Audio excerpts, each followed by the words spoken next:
Estamos compartiendo los secretos de la Kabbalah.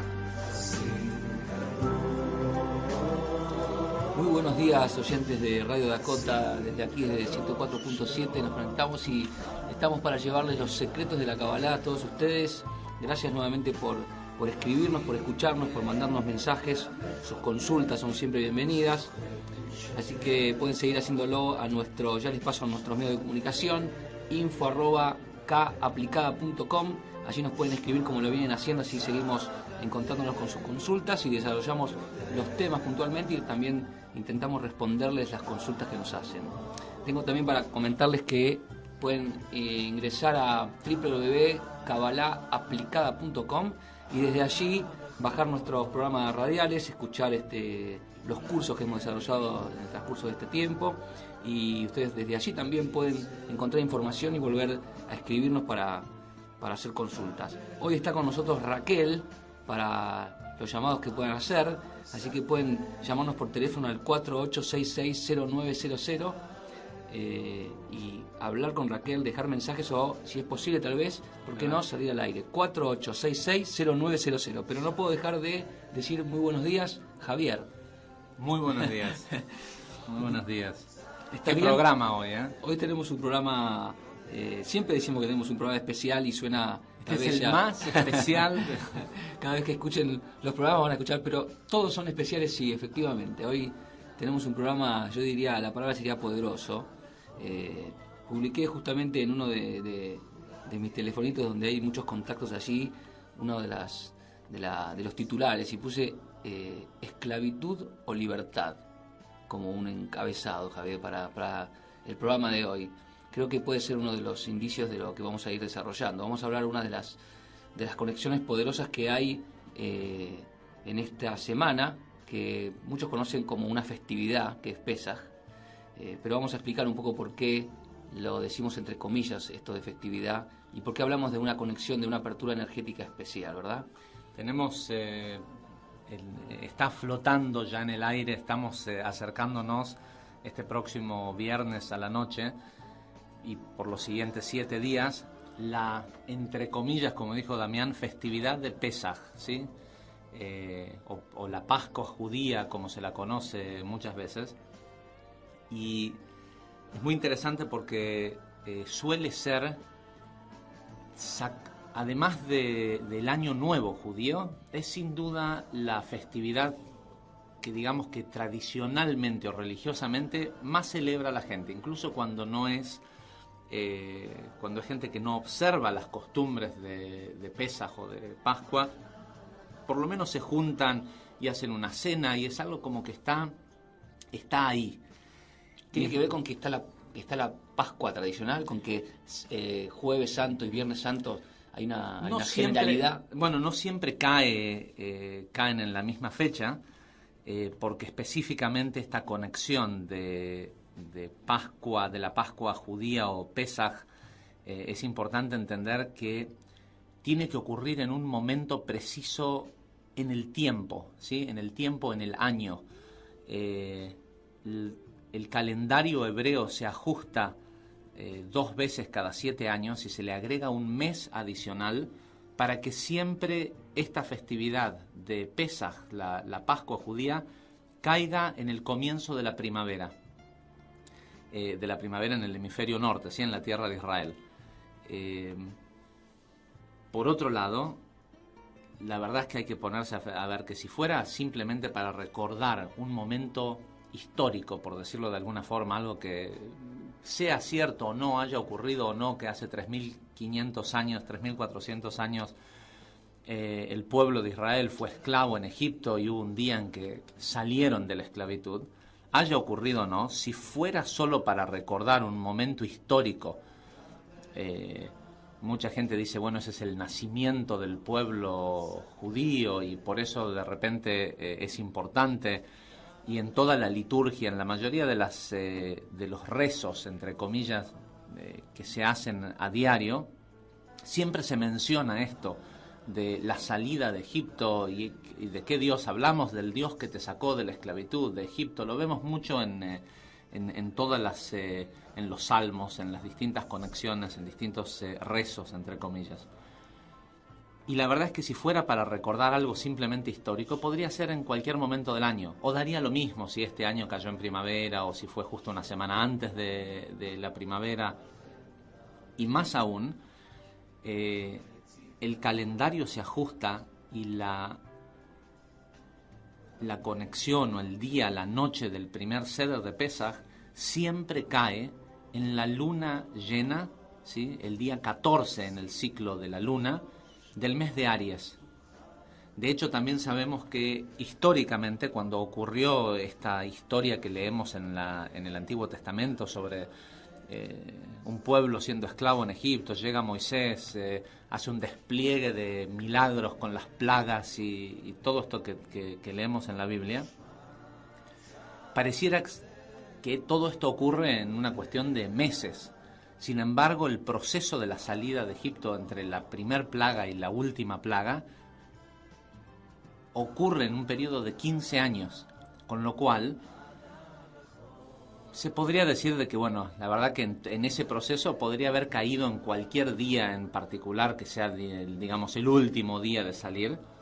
Sin embargo, sabemos que en el primer día del mes de Aries, la Torá, la Biblia, nos dice que Dios habla con Moisés y con Aarón y les dice: dentro de 15 días van a salir de Egipto. Va a ser exactamente cuando sea la luna llena. Y les dice: y este mes va a ser para ustedes la cabeza del año. Va a ser el primer mes del año. También sabemos que, si bien en el calendario gregoriano consideramos al 1 de enero el primer mes del año, y en el calendario hebreo consideramos al mes de Libra, al mes de Tishrei, generalmente a mediados de septiembre, con principios de octubre, Rosh Hashanah, el primer día del año, sabemos que la Biblia en sí dice que el primer día del año, lo que sería verdaderamente año nuevo, es la luna nueva del mes de Aries. Y también sabemos que astrológicamente, en todos los distintos tipos de astrología, el mes de Aries es el primer mes del año. Y primero, el decir que algo es lo primero de algo no es una cosa para ser tomada a la ligera. El inicio, digamos. El inicio, ¿por qué? Porque el inicio es la semilla. La semilla es el lugar en donde está el ADN del árbol. Todo lo que ese árbol va a ser, la planta, el árbol, los frutos que va a dar, todo está contenido en la semilla, pero está en un nivel potencial. Y nosotros en Kabbalah siempre explicamos que cuando las cosas están en el nivel potencial, que es el nivel de Keter, ¿sí? La semana pasada, aquellos que ya tomaron las clases del árbol de la vida, ahora van a empezar a entender cómo mucho de la Kabbalah requiere del conocimiento del árbol de la vida. Cuando algo está en el nivel Keter, donde ni siquiera se convirtió donde no tiene ni siquiera ningún aspecto de acción, ni siquiera la acción del pensamiento, porque en realidad un paquete de energía comienza con Keter y una vez que llega a Jochma empieza a influir la conciencia, el pensamiento del ser humano, qué es lo que va a hacer, qué es lo que va a plantar, qué semilla va a elegir. Nosotros sabemos que si tenés una semilla de manzanas y una de peras y querés que crezcan manzanas, lo único que tenés que hacer es poner una semilla de manzanas en la tierra, regarlo y esperar. ¿Sí? Hay un proceso, ¿sí? El proceso de manifestación hasta que llega a Malhut. El problema, además de que la mayoría de nosotros no prestamos atención a las semillas que plantamos en nuestra vida, es que cuando nos damos cuenta que salieron peras, decimos: pero yo quería manzanas, y empezamos a tratar de cambiar, modificar, hacer injertos, tratar de hacer que un árbol de peras te dé manzanas. En el nivel semilla, en el momento de plantar la semilla, es muy simple decidir entre una y otra. Esto quiere decir que cuando tenemos el comienzo de algo, el comienzo de una relación de pareja, el comienzo de un negocio, el comienzo de una sociedad, el comienzo de una amistad, el comienzo de un año, en esos primeros instantes, nuestra conciencia nos permite programar lo que es la manifestación que va a surgir de eso.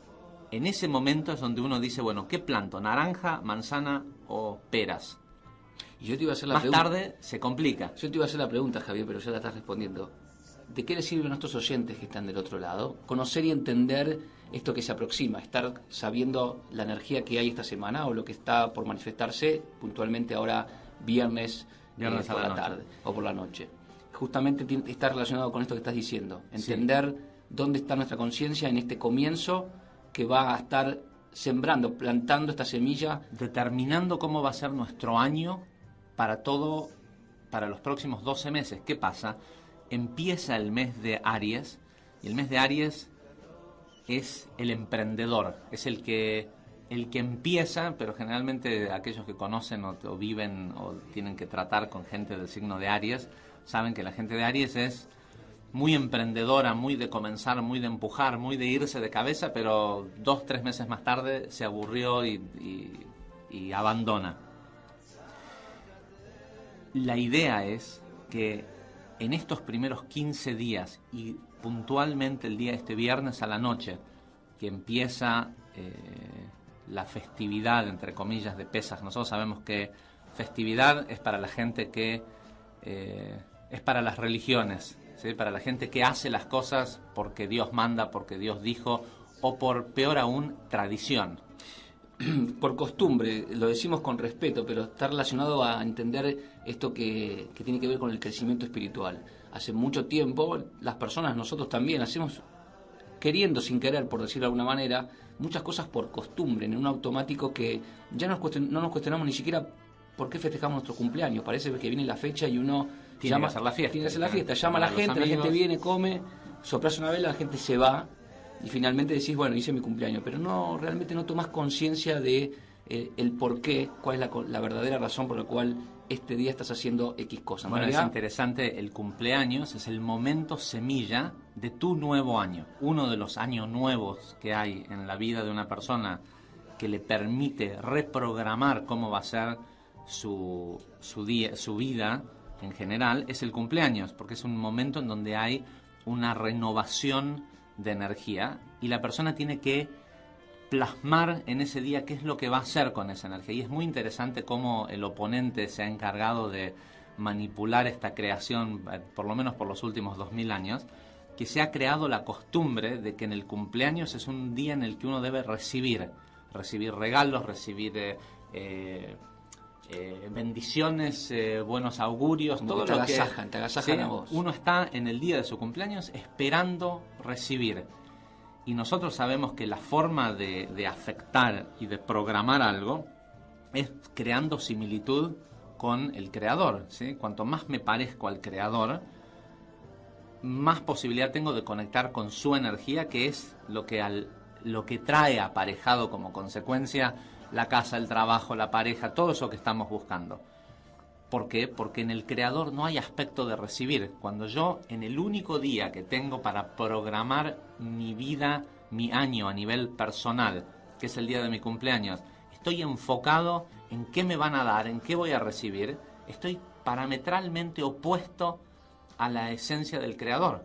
Porque en el creador no hay aspecto alguno de recibir, ¿sí? De quién pudiera recibir. No existe eso. Con lo cual el oponente se ha encargado a que año tras año, cada vez que se presenta esta oportunidad, esta apertura cósmica que se llama mi cumpleaños, la gente espere recibir. Y es el día en el que uno tiene que dar. Los cabalistas dicen que en el día del cumpleaños, sí, es bueno hacer una fiesta, pero no es para recibir, sino para poder agasajar, servir, tener la oportunidad de estar con otras personas. Y dice que fundamentalmente en el día del cumpleaños una persona, lo más importante que tiene que hacer es bendecir a todas las personas que se le cruzan, ¿sí? Aunque no sean tan conocidos, no, aunque sea gente en la calle. Uh-huh. ¿Por qué? Porque ese día la persona está recibiendo una infusión de luz de todo un año. ¿Y cuánta de esa luz puedo conservar? La misma proporción que esté dispuesto a compartir. Ahora, estábamos con esta... esta gran apertura que ocurre a medida que empieza durante 7 días, el día que baja el sol en el 14º día del ciclo lunar de Aries, o sea, el día que está la luna llena de Aries, y dura 7 días de ahí en más, que tradicionalmente se conoce como Pesaj o Pascua judía. Y lo que nos dice la tradición es que ese día Dios, ¿sí? Y literalmente dice así las escrituras, dice Dios, ni un ángel, ni Moisés, ni Aarón, Dios sacó a la gente de la esclavitud de Egipto. Y pareciera ser que es lo más grandioso que le pudo haber pasado a este pueblo, y hace 3.500 años que repetimos la tradición de hacer todos los años la celebración de Pascua, de Pesaj, y por otro lado, todos los días, aquellos que rezan, por ejemplo, los ortodoxos que rezan 3 veces por día, en todas las conexiones, los rezos 3 veces por día, se menciona la salida de Egipto, como si fuera lo más importante. Y tenemos que entender que sí lo es. No es lo más importante por el haber salido un día de Egipto, sino que todos los días de nuestra vida, salir de nuestro propio Egipto, es la razón por la cual estamos en este mundo. Lo que se espera como trabajo espiritual de la humanidad es lo que se conoce como Gmar Atikun, la redención final, el fin de la corrección. Y el fin de la corrección es liberarnos de la esclavitud de la conciencia del cuerpo. El Zohar, que es el principal libro y ahora me voy a remontar un poquito en la historia, que es el principal libro de la Kabbalah, escrito por Rabbi Shimon Bar Yochai en el año 76 de la Era Común. El Zohar dice que cuando nosotros leemos en el principio del libro de Éxodo, el libro de Éxodo empieza diciendo: estos son los nombres de los hijos de Israel que bajaron a Egipto. Y dan los nombres de los hijos de Jacobo, ¿sí? El hijo de Isaac, nieto de Abraham. El Zohar dice: no se confundan por un minuto. No está hablando de los hijos de Jacob que bajaron a Egipto. Esto es un código. Y lo que quiere decir es lo siguiente: estos son los nombres. Quiere decir, estas son las almas que bajaron a Egipto, quiere decir que encarnan en un cuerpo. Las escrituras nos dan en el libro, en la primera porción del primer capítulo del libro de Éxodo, un listado de los nombres, ¿sí? Fueron 12 hijos de Jacob que bajaron a Egipto desde la tierra de Canaán. E inmediatamente después dice: pero se levantó un nuevo rey que no conocía a Yosef. Yosef era uno de los hijos de Jacob, que era el que había salvado José, ¿sí? El que había salvado a Egipto de la hambruna, esa famosa historia del faraón y las 7 vacas flacas y las vacas gordas. Dice: se levantó un faraón que no conocía a Yosef y esclavizó a este pueblo. Y literalmente el Zohar dice que el código, la enseñanza detrás de esto es: estas son las almas que bajan y encarnan en un cuerpo.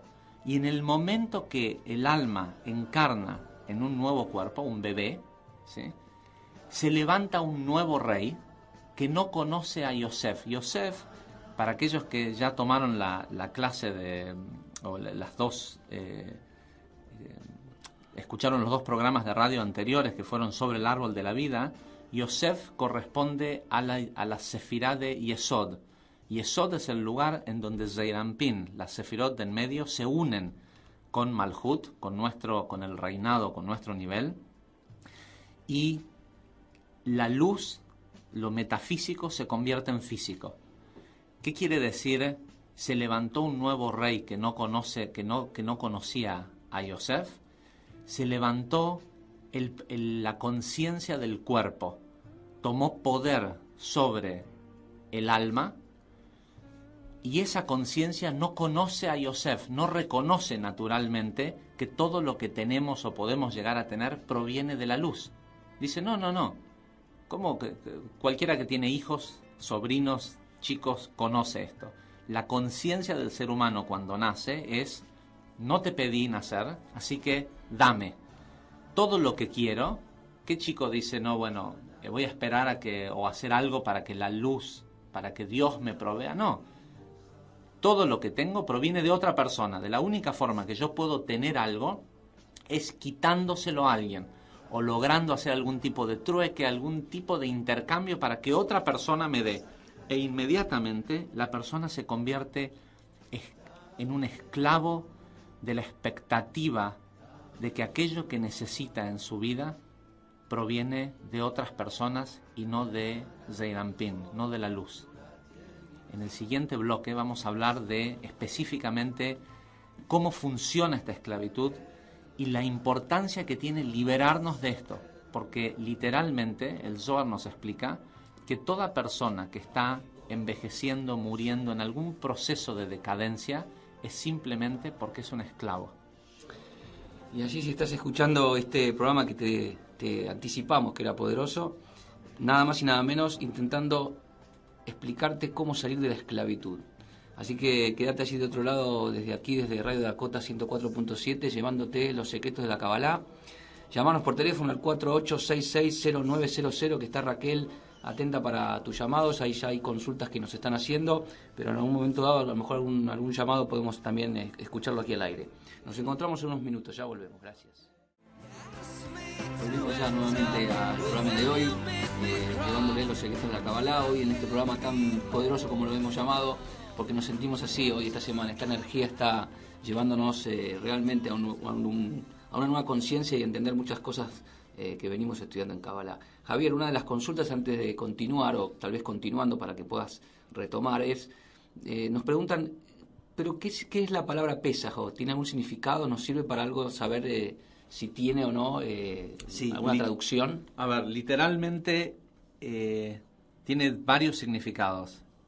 El sentido literal de la palabra Pesaj en hebreo quiere decir pasar por encima, saltar.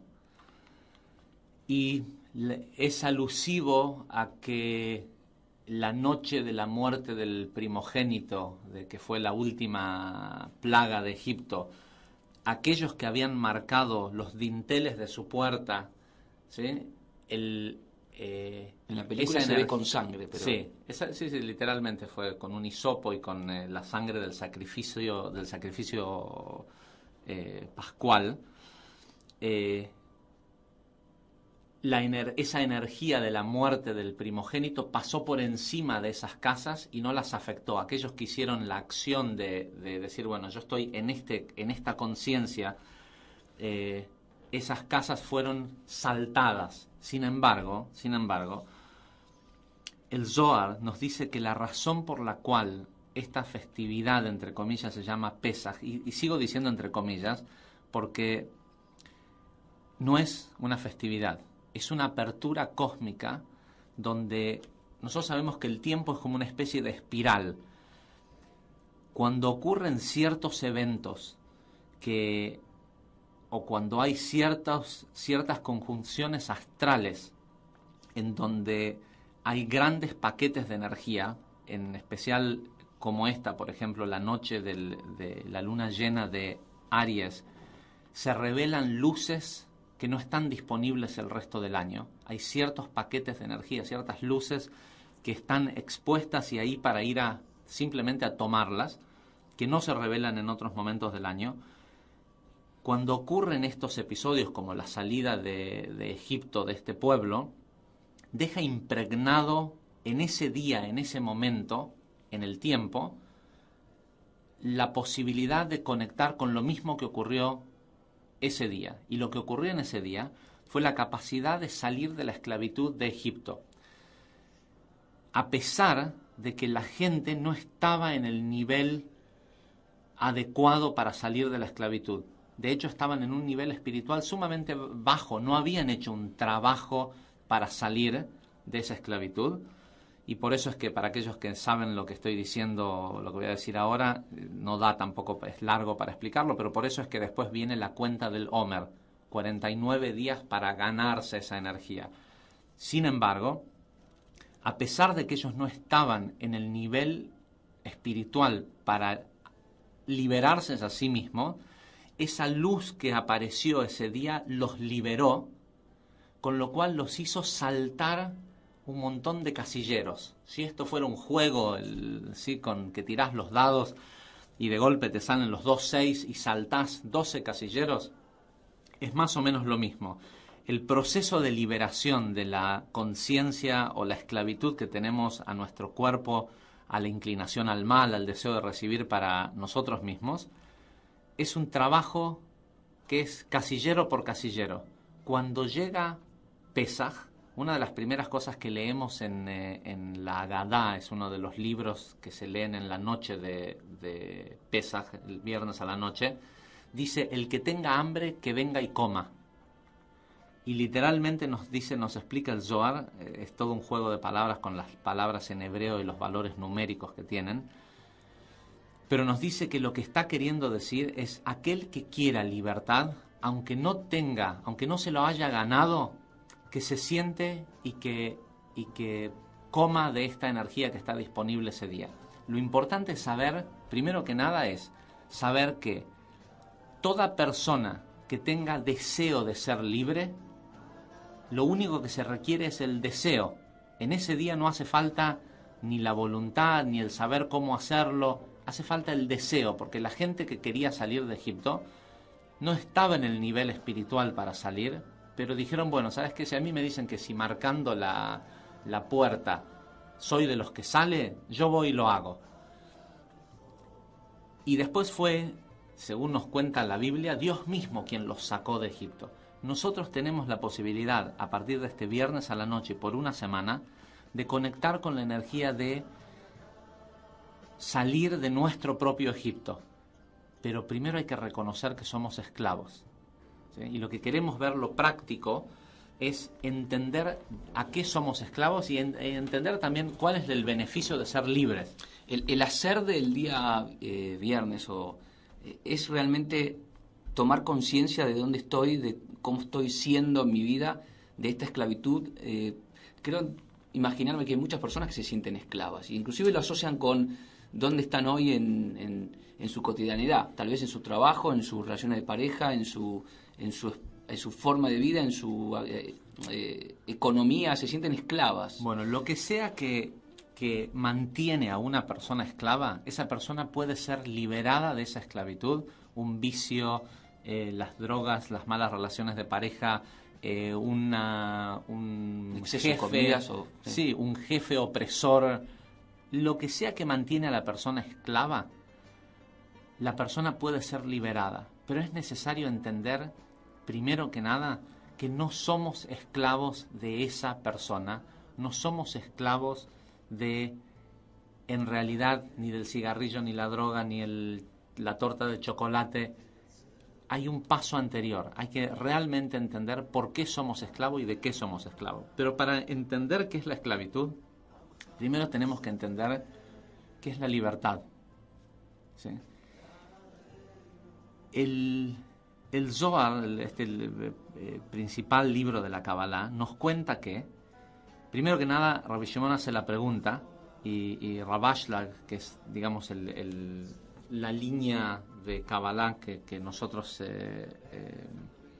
estudiamos, Rav Ashlag fue la primera persona en traducir el Zohar, que es un libro escrito en arameo, al hebreo, y hacer el primer comentario sobre este libro, sobre el Zohar, que se llama el Pirush HaSulam, el comentario de la escalera, es literalmente la traducción. Rav Ashlag hace la pregunta, dice: agarrás a un animal salvaje y lo pones en una jaula. ¿De qué vive un animal en la selva cuando está libre? Vive de agua y comida, ¿sí? ¿Qué es lo que lo mantiene? Sí, de su naturaleza, que es sobrevivir cazando, haciendo... Pero básicamente comer y tomar. Absoluto. Es lo que lo mantiene vivo. Agarras a un animal salvaje, lo pones en una jaula le das de tomar, le das de comer y se muere. Y pasa generalmente con los animales que son salvajes, que cuando son puestos en cautiverios mueren. ¿Pero qué lo mató? ¿La jaula lo mató? ¿Es el cautiverio en sí? ¿Podrá ser que la libertad es algo esencial a la vida? Evidentemente, en la naturaleza queda demostrado que sí. Cuando ponen las orcas, las ballenas allí en esos estanques, uno asocia que eso que es tan chico los está literalmente matando. Y pese a que le dan de comer... ¿Pero qué es? ¿El espacio? ¿Es una cuestión de espacio? Tal vez, aunque sea el estanque más grande de todos, sigue siendo un espacio de cautiverio. Es la libertad misma, y esto es lo que hay que entender. El animal salvaje muere en cautiverio porque es contrario a la naturaleza. Nos cuenta el Zohar que cuando este universo fue creado, una vez que fue creado, Dios, ¿sí? Eso que nosotros tenemos, esta imagen de Dios, Dios no tiene forma de interceder en ningún aspecto dentro del mundo físico. ¿Por qué? Porque lo que mantiene a este mundo, a este universo físico operando, es justamente la libertad, la esencia de la naturaleza. Y por eso en hebreo la palabra teva, que es naturaleza, tiene el mismo valor numérico que la palabra neshama, que es alma. La esencia interna, el alma de esta creación, de este universo, es la libertad. Esa energía, cuando nosotros decimos, todo lo que busco en la vida es luz, ¿sí? Esa luz que nosotros buscamos se manifiesta en nuestro mundo físico bajo el principio de la libertad. Por eso no existe en la naturaleza, no hay animales que esclavizan a otros animales, ¿sí? Hay una ley de una cadena alimenticia, ¿sí? Donde en realidad generalmente los que mueren son los más débiles, todo un proceso, pero ese proceso no requiere de órdenes. Nadie le dice al león, comete a la presa más débil de la manada de búfalos, ¿sí? Es todo un sistema que funciona bajo el principio de la libertad. El ser humano es el único que esclaviza a otro ser humano, pero tenemos que entender que no es porque no es aquella persona con poder la que esclaviza al otro, sino es que nosotros permitimos en nosotros mismos la esclavitud, ¿sí? Y por eso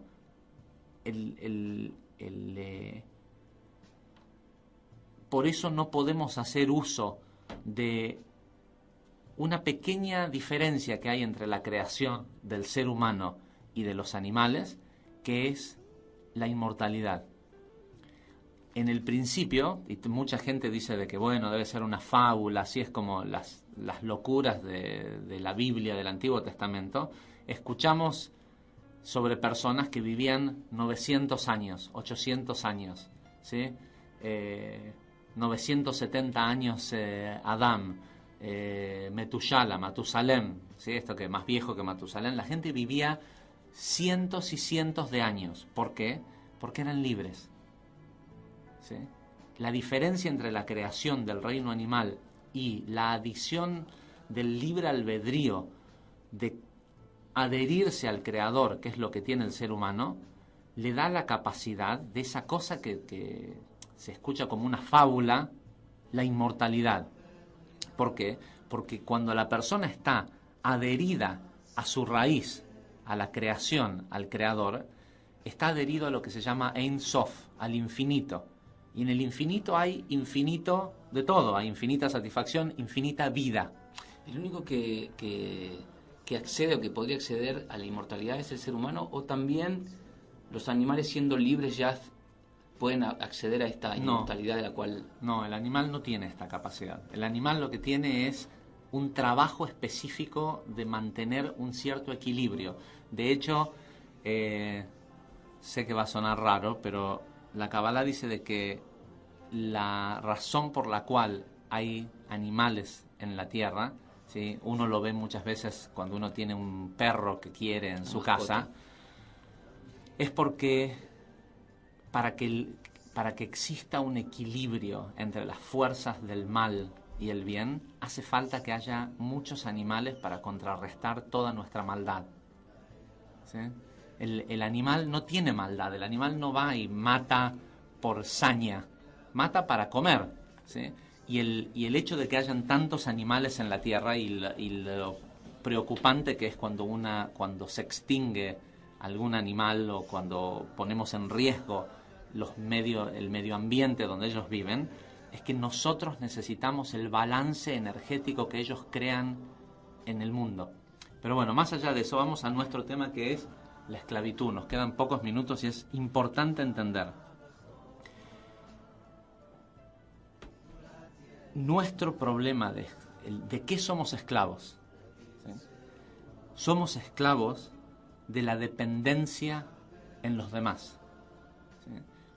Y peor aún, de la dependencia en las cosas.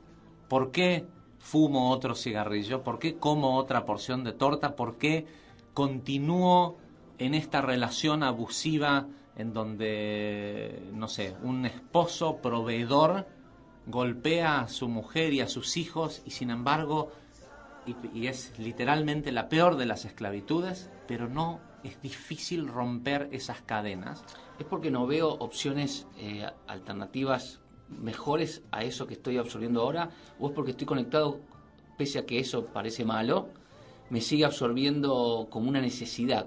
Es porque no entiendo la diferencia entre ser libre y ser un esclavo. Porque generalmente lo que ocurre es que esa mujer golpeada, cuando logra conseguir otro proveedor, ¿sí?, piensa que este otro proveedor, es increíble, pero en la mayoría de los casos se repite otra vez. Elijo más de lo mismo. Es un círculo vicioso. Vuelve a elegir más de lo mismo, pero con otra cara. Uh-huh. Y este otro sí parecía que iba a ser bueno, pero al final no. Y el problema no está en si veo o no una mejor alternativa, es que siento que dependo de otros, que dependo más aún, siento que dependo del trabajo mismo para tener lo que busco. La diferencia entre una persona libre y una persona esclava, vamos a ponerlo en dos niveles. Está, primero que nada, la esclavitud de la conciencia del cuerpo.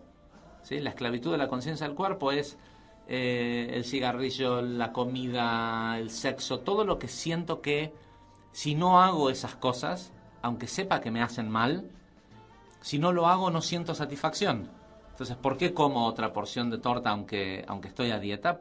Porque hacer dieta no me da satisfacción y la torta sí. Con lo cual siento que tengo que conectar con estas cosas que son malas para mí, porque es la única forma de recibir satisfacción. Estoy dependiendo de objetos, comidas, de cosas, autos, casas, lo que sea, para sentir plenitud. Esa es un primer tipo de esclavitud. Pero el más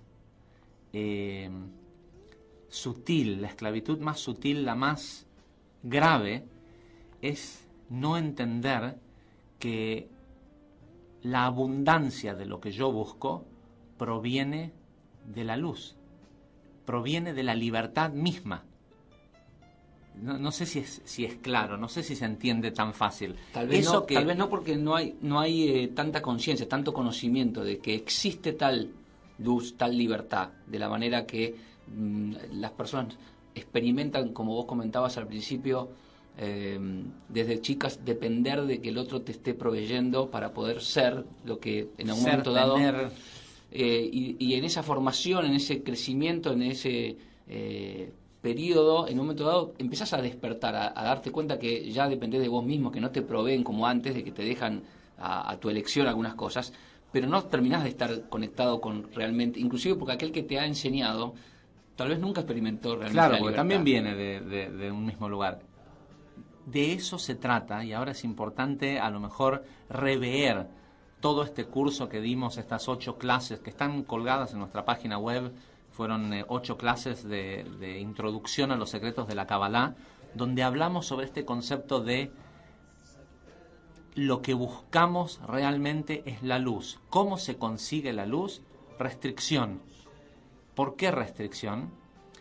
Lo ideal es ser como el creador, es ser absolutamente proactivo todo el tiempo. Pero si no puedo ser proactivo todo el tiempo, por lo menos tengo que detenerme y no hacer aquellas cosas que me hacen mal. Porque en el momento en que puedo dominar no tengo que depender de este trabajo para vivir, porque yo dependo de la luz. No tengo que depender de este esposo, de esta relación de pareja, no tengo que depender de una torta o de un cigarrillo o de una droga o del alcohol para sentirme bien. En el momento que activo este concepto de la restricción, ¿sí? De poder tomar control sobre mi vida a través de el no hacer, ¿sí? El no hacer, automáticamente empiezo a crear adhesión con el Creador. ¿Por qué? Porque el Creador no hace nada, ¿sí? La luz que nosotros, eso que la gente le llama Dios, más allá de que nos hayan disfrazado una imagen de un Dios a través de la Biblia, ¿sí? La esencia del Creador, la esencia de la luz de Dios es no tiempo, no espacio, no movimiento, absoluta satisfacción, cero carencia. De hecho, lo que más me produce insatisfacción en este mundo de hoy es el exceso de todo. Hay un exceso de ropa para ponerse, hay un exceso de comida para comer, hay un exceso de todo, y todo esto que veo que en realidad no lo necesito, ¿sí? Pero sí es necesario para el deseo de otro. Recuerden, no sé si, bueno, ojalá que la gente que está escuchando hoy haya escuchado este curso de 8 clases que dimos aquí en Dakota. Si no, pueden entrar a nuestra página y bajarlo. Muchas veces hablamos de este concepto de la diferencia entre el ser humano y el resto de la creación es que el ser humano tiene la capacidad de sentir el deseo del otro. Pero no es para hacer lo propio, es para poder ir y satisfacer el deseo del otro. No está mal que existan 500 marcas de ropas, miles de frutas, comidas y cosas disponibles, pero mi problema es sentir que el no tener todo eso me hace infeliz. Porque no está mal que eso exista, porque hay infinitos deseos, y si yo entiendo que están disponibles, si me empiezo a preocupar de los deseos de los demás, tengo infinitas opciones para ir a satisfacer los deseos de los demás. No está puesto ahí para que yo me sienta carente, porque en el momento que siento carencia, me despego de la conciencia de la luz. La luz, Dios, no siente carencia alguna, lo tiene todo. Inclusive sentimos tanta carencia, contabas los otros días que yo te escuchaba, que estamos como acostumbrados a pedirle a Dios que intervenga en nuestra vida para poder darnos aquello que estamos buscando. Y Dios no puede interceder. Y aprendiendo y descubriendo, por supuesto, que si Dios estaría interviniendo, no habría libertad, porque estaría ejerciendo una ley que... estaría siendo no habría un amo. Exactamente, estaría Sí. marcando ese espacio aquí en la tierra, diciendo, bueno, entonces es así. Y al determinar eso, no habría libertad, el libre albedrío no sería tal. Nosotros le dijimos, cuando éramos la vasija del mundo infinito, al Creador, queremos ser co-creadores, queremos sentirnos como te sentís vos, y eso generó este mundo físico, ¿sí? Este universo. Y una vez que estamos en decimos, no, ¿sabes qué? Quiero volver a ser vasija. No quiero ser el que cree, el creador de mi propio bienestar. No quiero, veo todas estas cosas que no las tengo, y como no están en mi posesión, y porque pienso que poseer algo es tener el objeto físico y no la luz interna que hay un concepto en inglés que se llama window shopping, ¿sí? Ir de compras de vidriera. Y parece una estupidez, pero la persona que es realmente espiritual puede ver una prenda, puede ver algo que está en una vidriera, apreciar la hermosura y la energía que está en ella y sentirse satisfecho por eso, aunque no tenga que tenerla físicamente en su vida, ¿sí? Porque lo que él está buscando es conexión con la luz, y lo que ve en la vidriera, en el auto caro que está estacionado, aunque no sea el de él, es la apreciación de la energía que ese objeto contiene. Y si lo que la persona busca es esa energía y no la parte física, la puede tener sin ser el dueño. La obtuvo. Y no solo eso, cuando la persona... Esto es algo que es interesantísimo. Hablaba la semana pasada con una persona que es una persona que tiene mucho dinero, y me contaba, dice, yo la verdad, cuando tenía 20 años y me mudé a Estados Unidos y vi por primera vez un Rolls Royce, era lo único que quería en la vida. Quería un día tener el dinero para poder comprarme un Rolls, ¿sí? Dice, el día que me podía comprar 10, no solo no tenía el deseo, sino que me hubiera dado vergüenza, dice, ir por la calle manejando uno de esos autos. Nosotros cuando vemos esos autos tan caros y demás, enseguida pensamos en la persona que lo tiene y generalmente, a ver, el que puede comprar un auto que vale 300, 400 mil dólares, evidentemente 400 mil dólares no es un número que le mueva, que produzca algún tipo de... A menos que sea un loco, ¿no? Que no tiene nada y se gasta los únicos 400 mil dólares que tiene en el auto. Pero generalmente cuando la gente llega a esa posición, lo pueden tener porque no les importa tenerlo o no tenerlo, ¿sí? Porque su vida no depende, porque están en otras cosas tanto más grandes que tener o no tener un auto de 400 mil dólares no hace diferencia, ¿sí? Ok, hay que tener un auto cómodo, esto me dice la seguridad, que tenga... pero no es algo esencial en su vida. Y nosotros tenemos que entender que como lo que buscamos es la luz, en el momento en el que el objeto físico deja de ser lo esencial y dejo de sentirme carente por no tenerlo y soy libre. ¿Qué quiere decir ser libre? La gente dice, sí, yo soy una persona, me encanta la libertad. Tengo un amigo que tiene serios problemas de pareja. Y el gran conflicto que tiene de pareja es que es una persona que ama la libertad de estar con muchas parejas, ¿sí? Entonces, ¿qué le sucede? Se siente esclavizado en su relación de pareja y de vez en cuando se libera. Se libera, ¿sí? Derrapa. Se derrapa. Y la gran pregunta es, primero que nada, ¿puede tu pareja esclavizarte? Solo si se lo permitís. Pero peor aún, ¿crees que haciendo esto sos realmente libre? Ser libre es decir, el cuerpo me lo pide, pero yo no soy un esclavo del cuerpo. Yo puedo decir, esto no es bueno para mí, y disfrutar, no hacer, porque la luz es plena y no hace nada. La luz no depende de alguien que no va a trabajar a alguien, ni le hace la barba a alguien, ni chupa las medias para que lo beneficien y espera recibir de alguien algo. Y cuando te sentís libre, no estás contándole a un amigo que en realidad tenés una situación en donde solo te sentís libre cuando estás fuera de tu casa, por decirlo de alguna manera. Estás siendo libre. Tal vez estás contando desde el espacio en donde estás disfrutando y no tiene más consecuencia que eso. Pero estar determinando que uno está en pareja, se siente esclavo porque se siente libre cuando está fuera, está siendo esclavo de todo eso, no de su pareja. No. La persona es esclavo de lo que el cuerpo le pide, ¿sí? En este caso, la variedad, por decirlo de alguna forma. Y al final, cuando lo ves desde afuera, ves a una persona que sufre, realmente sufre, como si tuviera un amo que le está pegando con un látigo todo el tiempo. Por eso la regla aquí queda claro, y si ustedes están escuchando atentamente, el espacio de darse cuenta con uno mismo dónde uno está siendo esclavo o no, viene básicamente con algo más simple, que es mirar dónde está pesando. Uno quiere a lo mejor satisfacer el cuerpo, satisfacerse, y no se está dando cuenta que tal vez piensa equivocadamente que negarse a eso no, voy a estar infeliz, me siento que no me doy placer. Nos tenemos que ir, pero acá tengo una pregunta que alguien le hace a Raquel. Nos están preguntando, y gracias por el llamado, ¿qué tiene esto que ver con comer matzá? ¿Sí? Con comer este pan ácimo, pan no leudado. Y no tenemos mucho tiempo para explicarlo, pero en 2 minutos...